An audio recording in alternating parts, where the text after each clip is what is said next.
Students, आज हम NCERT book new syllabus के अकॉर्डिंग चैप्टर नंबर फर्स्ट के एक्सरसाइज 1.1 के क्वेश्चन को सॉल्व करेंगे। क्वेश्चन सॉल्व करने से पहले कॉन्सेप्ट समझना पड़ेगा, क्योंकि ये जो एक्सरसाइज है वो कॉन्सेप्ट बेस्ड क्वेश्चन है। चैप्टर से रिलेटेड कॉन्सेप्ट के वीडियो को अपलोड कर दिया है, वो आप लोग पहले उस वीडियो को देखें, तभी क्वेश्चन समझ में आएगा। तो चलिए आज हम क्वेश्चन को शुरू करते हैं। तो क्वेश्चन शुरू करने से पहले कुछ प्रॉपर्टीज़ रह गई थी, जिसमें पहला आपका प्रॉपर्टीज़ है मल्टीप्लिकेटिव आइडेंटिटी। आइडेंटिटी कहने का मतलब है कि 1 या a multiply 1 is equal to 1 multiply a is equal to a। मतलब ये है कि 1 में हम किसी नंबर से अगर मल्टीप्लाई करते हैं, उसके बाद फिर उसका ऑर्डर चेंज करके हम मल्टीप्लाई करेंगे तो हमें वही नंबर मिलेगा। जैसे एग्जांपल के लिए है आपका 6/3 मल्टीप्लाई 1, यानी कि 6/3 में हम मल्टीप्लाई किए 1 का, फिर इसके ऑर्डर को चेंज कर दिए, 1 मल्टीप्लाई 6/3 किए, ऑर्डर चेंज करने पे हमें वही नंबर मिला, नंबर में कोई चेंजिंग नहीं हुई। तो LHS आपका RHS दोनों इक्वल हुआ। यानी कि मल्टीप्लिकेटिव आइडेंटिटी में अगर हम किसी नंबर में 1 से अगर मल्टीप्लाई करते हैं तो हमें वही नंबर एट मिल जाता है। अब आइए सेकंड प्रॉपर्टीज़ देखते हैं, मल्टीप्लिकेटिव इन्वर्स। इन्वर्स को एक रेसिप्रोकल भी कहते हैं। अब A/B कोई आपका रेशनल नंबर है, इसका अगर इन्वर्स कर दे, इन्वर्स कहने का मतलब है कि उल्टा।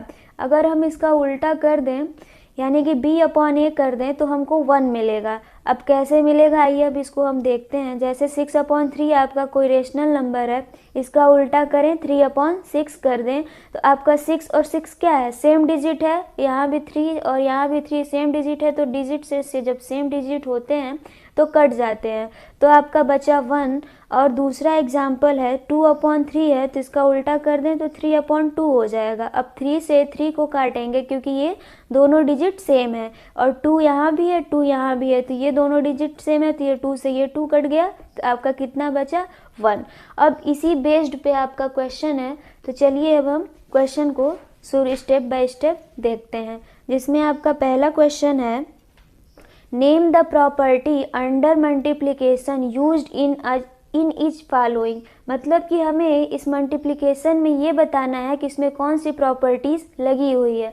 तो आप इस प्रॉपर्टीज़ को तब तक नहीं बता पाएंगे जब तक आप इन सारे प्रॉपर्टीज़ को नहीं पढ़ेंगे। तो आपसे रिक्वेस्ट है कि पहले आप वीडियो को देखिए और उसके प्रॉपर्टीज़ को समझिए, उसके बाद ही इस क्वेश्चन को सॉल्व कर पाएंगे। जैसे अब ये आपका क्या है, A है, इसमें क्या मल्टीप्लाई हुआ है 1 is equal to 1 multiply A, तो क्या मिला है आपको, A मिला है। कहने का मतलब है कि A की जगह पर आपका है 4/5 minus 4/5 multiply 1 is equal to 1 multiply A की जगह पे है -4/5, तो हम मल्टीप्लाई करेंगे तो हमें क्या मिलेगा, 1 ही मिलेगा। तो आपका ये कौन सा प्रॉपर्टीज़ है जो अभी हम आपको पढ़ाए हैं, ये कौन सा है property, multiplicative identity. Multiplicative identity आपकी ये प्रॉपर्टी है, मल्टीप्लिकेटिव आइडेंटिटी। तो आपका ये कौन सा प्रॉपर्टी है, मल्टीप्लिकेटिव आइडेंटिटी। को देखते हैं। सेकंड क्वेश्चन है आपका -13/70 multiply -2/7 is equal to -2/7 multiply -13/17। यानी कि ये कौन सी प्रॉपर्टी आपको लग रही है, A/C, फिर multiply B/D is equal to B/D A/C। यानी कि इस ऑर्डर को चेंज कर दिया गया है। A की जगह पे आपका 13 है, C की जगह पे आपका 17 है, फिर यहाँ पे B की जगह पे आपका क्या है 2 है, B की जगह पे आपका 2 है, और D की जगह पे क्या है 7 है। अब यहाँ पे क्या किया गया है, ऑर्डर को बस चेंज कर दिया गया है। यानी कि B की जगह पे आपको -2 रखा गया है, और उसके बाद D की जगह पे है आपका 7, फिर A की जगह पे क्या है -13, B की जगह पे, C की जगह पे क्या है 17।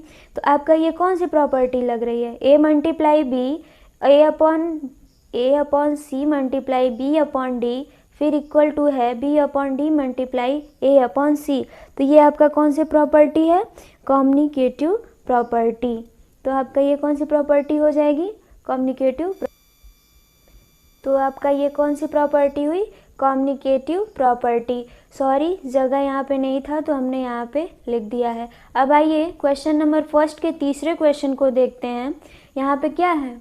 -19/29 मल्टीप्लाई 29/-90 इज इक्वल टू 1। तो इसमें आपको क्या लग रहा है? इन्वर्स किया गया है, यानी कि a/b है आपका, इसको इन्वर्स करके b/a लिखा गया है इज इक्वल टू 1। तो ये कौन सी प्रॉपर्टी हुई? अभी आप लोगों को हमने पढ़ाया multiplicative inverse. Multiplicative inverse identity आपकी हो जाएगा, सॉरी मल्टीप्लिकेटिव इन्वर्स होगा ये आपका। तो आपकी ये कौन सी प्रॉपर्टी हो गई? मल्टीप्लिकेटिव इन्वर्स प्रॉपर्टी जाएगी। अब हम दूसरा क्वेश्चन सॉल्व करते हैं।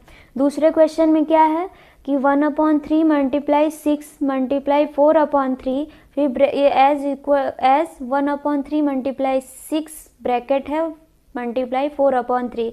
1/3 की जगह पे a है, फिर मल्टीप्लाई ब्रैकेट में है b की जगह पे आपका 6 है, c की जगह पे 4/3 है। फिर यहाँ पे उसके ऑर्डर को चेंज कर दिया गया है, b की जगह पे है 1/3, 6 की जगह पे है a, फिर आपका c की जगह पे है 4/3। तो ये आपका कौन सी प्रॉपर्टी है? ये आपकी एसोसिएटिव प्रॉपर्टी है। मतलब कि अगर हम इन दोनों ब्रैकेट को सॉल्व करते हैं, फिर जितना नंबर आता है उससे इस वाले को मल्टीप्लाई करें, तो जो LHS आपका आएगा RHS वही आएगा। अगर हम b में मल्टीप्लाई कर दें a का, फिर जो आंसर आएगा उसके में हम c से मल्टीप्लाई कर दें, यानी कि 1/3 मल्टीप्लाई 6 को जितना मल्टीप्लाई करने पे हमारा आंसर आता है उससे 4/3 को मल्टीप्लाई कर दें, तो हमारा LHS और RHS दोनों इक्वल आएगा। तो ये आपका कौन सी प्रॉपर्टी हो जाएगी? Associative property. तो ये आपकी कौन सी प्रॉपर्टी हुई? Associative property. आइए हम अब इस एक्सरसाइज के लास्ट क्वेश्चन नंबर 3 को देखते हैं। उसके बाद ये आपका एक्सरसाइज कंप्लीट हो जाएगा और ये आपका चैप्टर कंप्लीट हो जाएगा। अब ये तीसरा क्वेश्चन है आपका, the product of two rational number is always is. यानी कि जब हम दो रेशनल नंबर को प्रोडक्ट करते हैं तो प्रोडक्ट का मतलब होता है मल्टीप्लाई। यानी कि दो रेशनल नंबर को अगर हम मल्टीप्लाई करें तो हमें आंसर में क्या मिलेगा? रेशनल नंबर ही मिलता है, रेशनल नंबर। जैसे एग्जाम्पल के लिए अगर हम 2/3 में प्रोडक्ट कर दें 6/3 को, तो हमको क्या मिलेगा? हमको मिलेगा 12/9। यानी कि हमको क्या मिला? रेशनल नंबर ही मिला। और ये रेशनल नंबर क्यों है? क्योंकि ये p/q के फॉर्म में है और यहाँ पर q does not equal to 0 है। तो आपका ये चैप्टर 1.1 रेशनल नंबर कंप्लीटली पूरा होता है। अब हम नेक्स्ट वीडियो में सेकंड चैप्टर के क्वेश्चन को सॉल्व करेंगे। तब तक के लिए धन्यवाद। और आपको क्वेश्चन समझ में आता है तो आप चैनल को लाइक, सब्सक्राइब एंड शेयर करिए, ताकि हम वीडियो अपलोड करें तो आपको नोटिफिकेशन टाइम पर मिलता रहे।